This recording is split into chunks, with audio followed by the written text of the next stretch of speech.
Madam గారు అయితే నిన్న పార్లమెంట్లో దేశంలో ఉన్న ఎంపీలందరూ కలిసి అమరావతి ఏకైక రాజధానిగా వాళ్ళు ఆమోదించడం జరిగింది. మన ఎంపీలు చట్టబద్ధత సరిగ్గా లేదు, దీంట్లో ఏమీ లేదని చెప్పి వాళ్ళు బాయ్కాట్ చేయడం జరిగింది. నిజంగానే ఆ బిల్లులో అసలు ఏం లేదంటారు? ఎవరికి ఉపయోగపడే బిల్లు కాదంటారు అసలు అది? అది ఉపయోగపడే బిల్లేనండి. ఏ రాష్ట్రానికైనా రాజధాని ఎంతో అవసరం. రాజధాని ఉంటేనే స్టేట్ డెవలప్మెంట్ ఏంటి, ఏదైనా కంపెనీలు రావటం ఏంటి, అన్నిటికీ ఉపయోగంగా ఉంటుంది. వీళ్ళు మొదటి నుంచి రాజధానికి వ్యతిరేకం కదా. వీళ్ళు 2019లో అమరావతి రాజధాని అని చెప్పి ఎలక్షన్కి వచ్చారు. జనాలు నమ్మి ఓటేసి అధికారం 151 సీట్లతో అధికారం ఇచ్చారు. ఇచ్చిన తర్వాత వీళ్ళు ఆ అన్నమాటను వెనక తీసుకుని 3 రాజధాని 3 ముక్కలాటాడి స్టేట్ని అతలాకుతలం చేశారు. ఒక అయోమయ పరిస్థితి తీసుకొచ్చారు స్టేట్ని.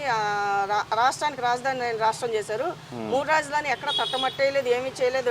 వైజాగ్ని ఏమీ చేయలేదు. వైజాగ్ని ఆర్థిక రాజధాని అన్నారు, అక్కడ ఏం చేసింది లేదు. కర్నూలు ఏమో జ్యుడిషియల్ రాజధాని అన్నారు, అక్కడ చేసింది లేదు. ఇదేమో పరిపాలనా రాజధాని అన్నారు, ఇక్కడ చేసింది ఏం లేదు. 5 ఏళ్ళు కాలక్షేపం చేసి 3 ముక్కలాట ఆడారు. ఆ రాజధాని పొలం ఇచ్చిన రైతులు కూడా చాలా ఇబ్బంది పెట్టారు. వాళ్ళు మొదటి నుంచి రాజధానికి వ్యతిరేకం కాబట్టి ఈరోజు కూడా రాజధానిలో అన్ని 11 పార్టీలు ఏకగ్రీవంగా ఆమోదించినప్పుడు ఒక్క పార్టీ బాయ్కాట్ చేసిందంటే ఇది వీళ్ళ అధినాయకుడు జగన్ స్క్రిప్ట్ అండి. ఆయన చెప్పాడు బాయ్కాట్ చేయమని. వాళ్ళకి ఇష్టం లేదు కాబట్టి వాళ్ళు బాయ్కాట్ చేస్తారు. ఉపయోగం లేక కాదండి, ఇష్టం లేదు కాబట్టి బాయ్కాట్ చేస్తారు. ఇంకో మాట చెబుతాడు, మావిగాన్ రాజధాని ఎలా పెడతాడు? మావిగాన్ అనే రాజధాని ఏంటంటే అసలు పేరేంటి ఎవరికి అర్థం కాలేదు. నిజంగా ఆయన మానసిక స్థితి సరిగ్గా లేదు. మరి అమరావతి రాజధాని వద్దు అనేవాడు మావిగాన్ అనే పేరుతో రాజధాని ఎలా చేస్తారు? అంటే ఇక్కడ ఇంకో పాయింట్ ఏదైతే వాళ్ళ ఎంపీలు అన్న మాటల్లో రైతులకు ఏదో నష్టపోతున్నారు, వాళ్ళకి ప్లాట్లు ఇవ్వలేదు, ఈ గవర్నమెంట్ వచ్చి 12 ఏళ్ళు అయినా కూడా వాళ్ళకి అక్కడ ఏం డెవలప్మెంట్ చేయలేదు, ఏం ఇవ్వలేదని చెప్పి మాట్లాడుతున్నారు. నిజంగా రైతుల మీద అంతా వాళ్ళకి ఇది ఉందంటారా? రైతుల మీద కానీ అసలు రాష్ట్రంలో ఏ వర్గాల మీద వాళ్ళకి సానుకూల స్పందన లేదండి. వీళ్ళు అవసరానికి ఏదో ఒకటి వాడుకోండి. నిజంగా వీళ్ళకి రైతుల మీద ప్రేమ ఉంటే ఎండుమిరపకాయలు రైతులు పంట ఎందుకు నాశనం చేశారండి? ఎండుమిరపకాయలు బస్తాలు ఎందుకు చోరీ చేశారు గుంటూరులో? దోసకాయలు తొక్కిచ్చారు, పంటను తొక్కిచ్చారండి. అక్కడ పొగాకు బ్యానర్లు ఎత్తుకెళ్ళిపోయారు. పండిన పంటను మామిడికాయలు తొక్కిచ్చేసారు. వీళ్ళకి రైతుల మీద ప్రేమ ఎక్కడ ఉందండి? రైతుల మీద ప్రేమ రైతుల గురించి మాట్లాడు. ప్లాట్లు ఇవ్వలేదని అడుగు, అంతవరకే నువ్వు అమరావతి రాజధాని అడ్డుకోవాల్సిన అవసరం వచ్చింది. అంటే ఇక్కడ అమెండ్మెంట్లో మిగతా పార్టీలు కూడా అడిగిన పరిస్థితి, వీళ్ళు ఎందుకని బాయ్కాట్ చేశారంటారు? ఇష్టం లేకండి, స్టేట్ డెవలప్మెంట్ ఇష్టం లేదు వీళ్ళకి. ఏంటంటే వీళ్ళకి ఒక పంతం, అమరావతి రాజధానికి వద్దు. నేను చెప్తున్నా, రాజ్యాంగంలోనే రాజధాని అనే పదం లేదని చెబుతున్నా. రాజధానిలో రాజ్యాంగం అనే పదం లేనిప్పుడు మావిగాన్ రాజధాని చేయమని నేను ఎందుకు చెప్పాడు? 2019 ఆయన అధికారంలో చెప్పాడు రాజ్యాంగంలో రాజధాని లేదన్నాడు. రాజ్యాంగంలో రాజధాని ప్రతి స్టేట్కి రాజధాని ఉంది, దేశానికే రాజధాని ఉందంట, రాష్ట్రాలకు లేదంట. రాజ్యాంగంలో ఉందని చెప్తున్నాడు. రాజధాని లేనప్పుడు నువ్వు మావిగాన్ రాజధాని ఎందుకు నిన్న అనౌన్స్ చేసావు? అంటే ఇక్కడ ఒక మాటకు వస్తే ఆయన అసలు అమరావతి రాజధాని అనుకూలంగానే ఉంటానని ఒక మాట మాట్లాడుతా, వైజాగ్ కూడా రాజధాని అంటేనే మళ్ళీ నాకు కొత్త రాజధాని కావాలని అడుగుతా ఉన్నాడు కదా. ఆయన అనుకున్న రాజధాని అది వాళ్ళ పంతమేనండి. వాళ్ళు ఏదనుకున్నది రాజధాని అవ్వాలి అది. ఎందుకంటే ఇది ప్రజాభిప్రాయంతో వాళ్ళకి లేదు. రాజ్యాంగం అక్కడ వాళ్ళకి రాజ్యాంగం కానీ ప్రజల అభిప్రాయాలతో వాళ్ళకి ఎలా అన్నది. ఒక చిన్నపిల్లడు కానీ మొండితనం పంతం పడతాడండి చిన్నపిల్లడు. నేను ఇది అనుకుని ఇది జరగాలి, అదొక నియంత పోకళ్ళు. నేనేంటంటే నాకు అమరావతి వద్దు, నాకు అవి కావాలి, నాకు అదే కావాలి. ఇప్పుడు అదే ఒక పంతము పట్టుదల తప్పితే అక్కడ ప్రజా సమస్యలు కానీ స్టేట్ డెవలప్మెంట్ కానీ అక్కడ వైసీపీలో కానీ అధినాయకులు ఏమాత్రం కనిపించదు. అంటే ఇంకో రకంగా చూసుకుంటే ఇప్పుడు మావిగాన్ అనేది సిఆర్డీ పరిధిలో ఉంది. మామూలుగా అయితే సిఆర్డీ పరిధిలోకి వస్తుంది 3 జిల్లాలు సిఆర్డీ పరిధిలో ఉంది. రేపు పొద్దున ఆ మాట కూడా అంటాడేమో కదండి. బందరు సిఆర్డీఏ పరిధిలో ఉందండి. సిఆర్డీఏ పరిధిలో ఎంతవరకు ఉంది? అంటే బందరు ఉందా సిఆర్డీఏ పరిధిలో? ఇది అన్ని ఒకటి మానసిక స్థితి సరిగ్గా జిల్లా వారీగా చూసుకుంటే ఎక్కడ బందరు, ఎక్కడ అమరావతి, ఎక్కడ రాజధాని అని గుంటూరు కృష్ణా ఈ 2 జిల్లాలు ఓకే. ఎక్కడ బందరు ఎక్కడ వస్తుంది మీకు? బందరు ఇక్కడ అమరావతి రాజధానిలోకి ఎక్కడ వస్తుంది? రాజధానికి మచిలీపట్నానికి ఎంత దూరం? అసలు ఆ పేరేంటి ఎవరికి అర్థం కాదు. ఫస్ట్ ఎవరికి అర్థం నవ్వుకుంటున్నారు, చిన్నపిల్లలు కూడా నవ్వుకుంటున్నారు. చిన్నపిల్లలు కూడా కామెడీ చేస్తున్నారు దీని గురించి, మావిగాన్ గురించి. అంటే ఇక్కడ ఇంకో మాట అంటా ఉన్నాడు ఆయన, ఇంత డబ్బులు ఖర్చు పెడితే నాకు ఇష్టం లేదని ఒక పక్కన మాట్లాడతాను, ఇంకో పక్కన ఇలా రాజధాని కావాలని అడుగుతున్నాడు. పక్క రాష్ట్రాల్లో ఉన్న క్యాపిటల్ సిటీలో ఉన్న బిల్డింగ్లు కట్టిన దానికి ఇక్కడ ఉన్న కట్టే బిల్డింగ్లు ఆయన కంపారిజన్ చేయడానికి ఎలా చూడొచ్చు అంటారు? ఆయన బిల్డింగ్లకి కంపారిజన్ చేశాడు. తెలంగాణలో బిల్డింగ్ 400 కోట్లు, పార్లమెంట్కి 800 కోట్లు అని, మన ఇక్కడ ఒక్కొక్క బిల్డింగ్కే 14,000 కోట్లు అవుతున్నాయి అని మాట్లాడు. బిల్డింగులు కడుతున్నారండి ఇవ్వరాక బిల్డింగులు కట్టారని నువ్వు క్వశ్చన్ చేస్తున్నావు. నువ్వు అది కూడా కట్టలేదు కదా అయ్యా. నువ్వు ఈ బిల్డింగులు కట్టినా ఏం కట్టినా ఈ కంపెనీల కోసం వీటి కోసమే కదా. రేపు దీని నుంచి ఆదాయం వస్తుంది కదా.